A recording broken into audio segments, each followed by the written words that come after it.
Music phenomenon Taylor Swift wrapped up her sixth sold-out show in Singapore last week.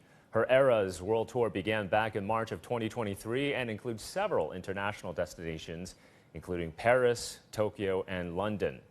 However, Singapore was her only stop in Southeast Asia due to a controversial exclusivity deal, which has left many fans in neighboring countries out in the cold. There was a certain incentives provided to her from our Tourism Development Fund. It really is a post-COVID fund to revive tourism after COVID. And a deal was reached. And so it has turned out to be a very successful arrangement. I don't see that as being unfriendly.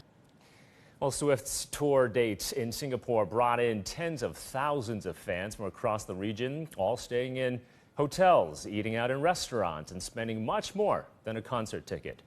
Economists say it could add as much as $370 million extra to the city-state's economy. Now, during the concert period, there was a 186% increase in tickets purchased for Singapore inbound flights compared to March 15th to 23rd. Accommodation bookings jumped almost fivefold. Last year in Los Angeles, Taylor Swift's 5 concerts created some 3,300 new jobs and generated some $320 million in economic benefits. According to a U.S. Travel Association report, the Swiftonomics effect is estimated to reach some $10 billion.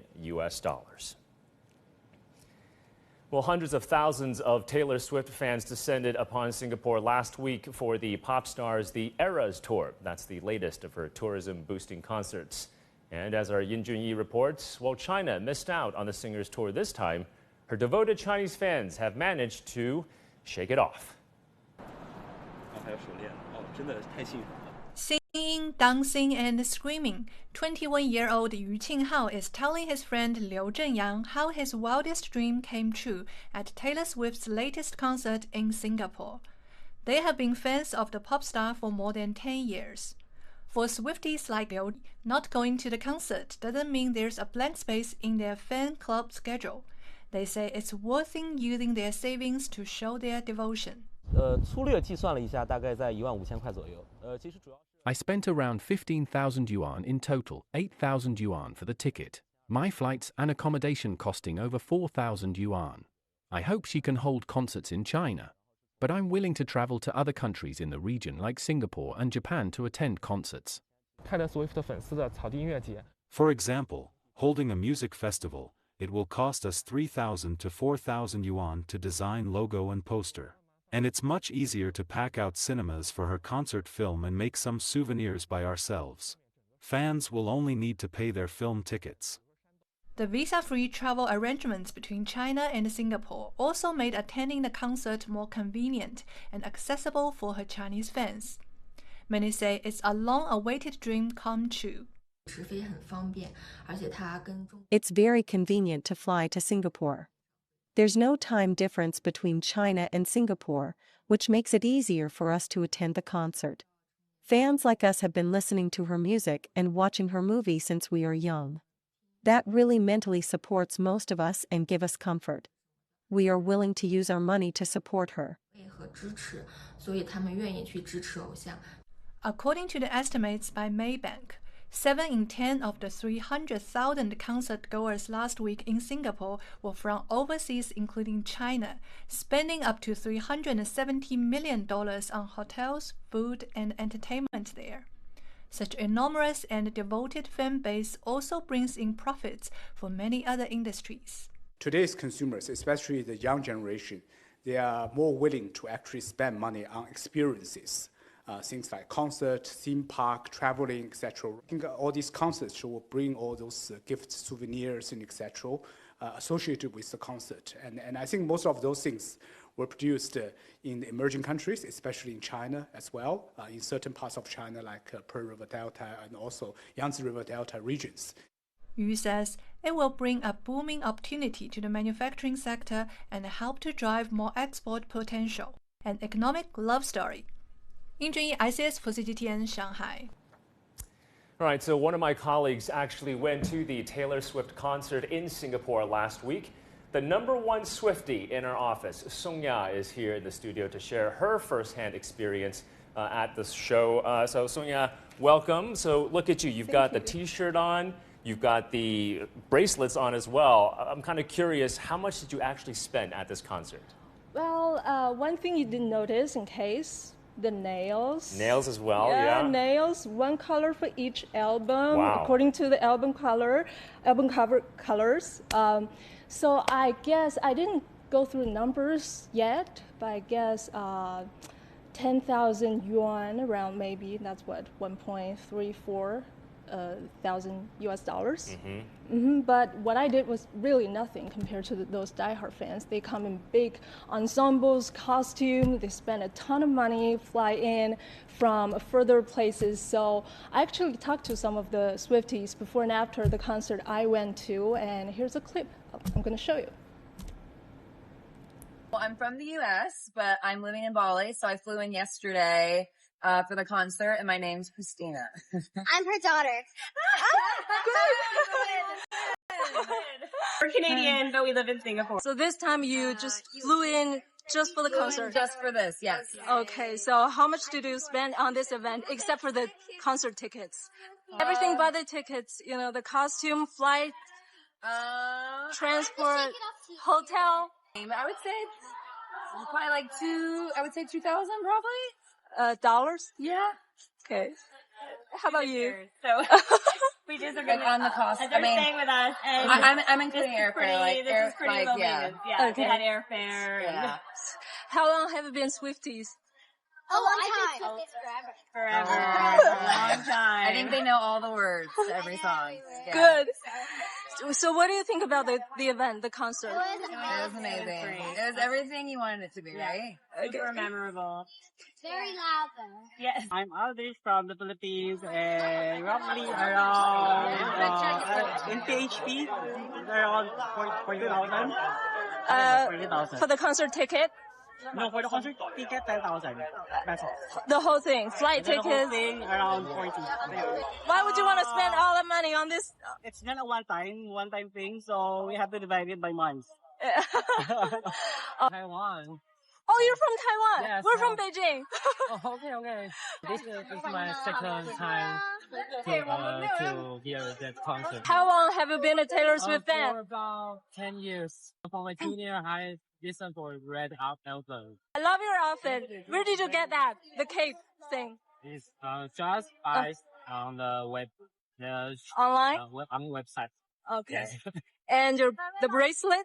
Bracelet, I do about 50 bracelets to change. This is also change.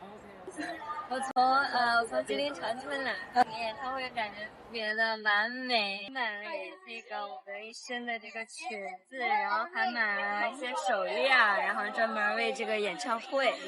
有的是那个在网上认识的朋友一起做的，然后也交换了2个。So Sonia, I'm assuming you exchanged for those bracelets as well, right? Right. Okay, sounds fun. So definitely it's not just about the concert tickets. You spent, for example, on the T-shirt as well, but you also did a little trip outside of the concert. Where did you go? Yeah, it was a 5-day trip.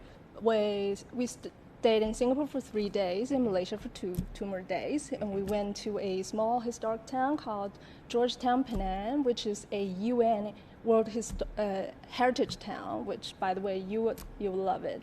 And I never heard about the town, and would definitely not go or planning to go if it wasn't for the concert. So you have to see the spillover effect, right? Yeah. I mean, definitely a lot of economic spillover effects, right? So like you mentioned, you wouldn't have gone to Malaysia if you didn't go to the Singapore concert. Definitely. But we also heard that this concert was subsidized to the tune of a few million US dollars, the Eras Tour. Did you see that visibly at the concert, this kind of subsidized ticket prices or whatnot?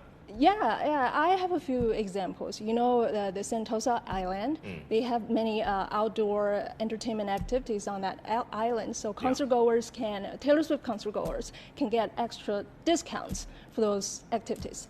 And the government also set up a free baggage storage place at the Marina Bay Sands shopping mall. Wow. So yeah, the fans can store their luggage there. And most importantly, I really want to show you this, how they divert the crowd after the concert. You know, people are rushing to the MRT station, their railway. So there's a lot of people, and it's easy to get anxious. The weather's so hot with a lot of people, but they played songs at the stadium, around the stadium, and they had a guy up there giving instructions. So after one song, they'll let certain amount of people in. So they're letting people in song by song, and you don't feel bored or anxious or angry waiting there. These are Taylor Swift songs, I'm assuming, right? Of course. Yeah. Okay, that's actually very genius, I would say. Yeah. Okay. I agree. So as part of the younger generation, these live entertainment events, how do you see them evolving? What does that mean for local economies? I mean, I see it a bit differently from a really unique angle. I mean, you and I, we both work in journalism. And with the news of artificial intelligence coming in every day, can't help but worried a little bit. Is it gonna, with those VR goggles, is it gonna change everything, flip everything? Is it gonna make it all meaningless to actually go anywhere, to meet anyone in person? I gotta say, the live performance, the tour, definitely give me some relief. I mean, not just yet. Maybe someday they will, but not just yet. So it seems like then Swifties probably won't accept a virtual Taylor Swift concert. I wouldn't. You wouldn't, right? I you want that human-to-human connection. Yeah, okay. I want to go another time. Fantastic. Okay, we're going to leave it there. Thank you so much, Sung-ya, for sharing your thoughts on Thank you for having me. Swiftonomics. Thanks. Well, for more on the growth opportunities in China's concert scene, I want to bring in Brandon Shi, who is the founder of music consulting, brokerage, distribution, and promotion company Dope Music Media Entertainment. Brandon, thank you for joining us. So, look, major concert live entertainment events, they can generate huge amounts of money for local economies. Talk to us about the current state of the concert economy here in China. How big is the demand, and what economic spillover effects can these really in-demand events bring? Thank you for having me, first of all. And, you know, to really kind of talk about and following up on the biggest tour ever with Taylor Swift is that China's domestic live entertainment space is absolutely huge, and it has been huge ever since, you know, years ago, starting with Jay Chou and even older artists from China. I think that right now, you know, due to COVID, there was a huge stoppage in live entertainment concerts. However, since COVID has officially ended last year, the lockdown in China, we saw a rapid rebound in the live concert space. And right now, myself, I'm currently on tour in Shenzhen, and you know, I'm grateful to be on this China tour right now with one of my artists, AIOZ, and that we sold out everything in 3 days. So, and it's his first tour together, and it's absolutely amazing out here. Wow, so you sold out this tour already 3 days in advance. So on that then, when it comes to the spending power of Chinese consumers, how do you see the potential of Chinese concert goers, event goers, in terms of really sparing no expenses to make their experience truly memorable and unforgettable? No, most definitely. And it's actually not selling out 3 days before the event. It's actually selling out basically 3 days after we put the tickets out. So these fans are absolutely crazy. And we actually had another additional 200 tickets just, you know, launched about 10 minutes before kind of we're speaking right now. And that went away in a matter of fact of 3 minutes.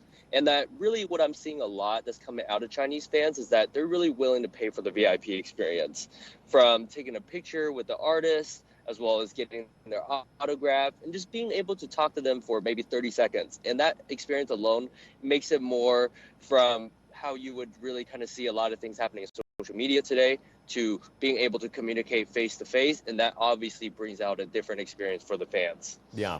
And Brandon, what would you say to local governments, to businesses, investors, in terms of how a city, how local communities can really be a destination of choice in terms of attracting the top tier performers and performances? No, most definitely. I think, you know, really kind of we saw that as a historical event when TF Boys did an event in Xi'an, China. It really just brought out the overall LGBT, brought up completely. Coming from a investment banking finance background, you know, I really kind of see that The live entertainment space is an opportunity for people to kind of celebrate, enjoy the time. And when you want to have fun and really kind of enjoy something, the money is not really a problem and people are willing to spend. So I think that will continue to bring, whether it's traveling, we do also see a lot of holiday activities happening, such as the May 1st. Around that time, it's a big holiday break and there's just festivals everywhere in China right now.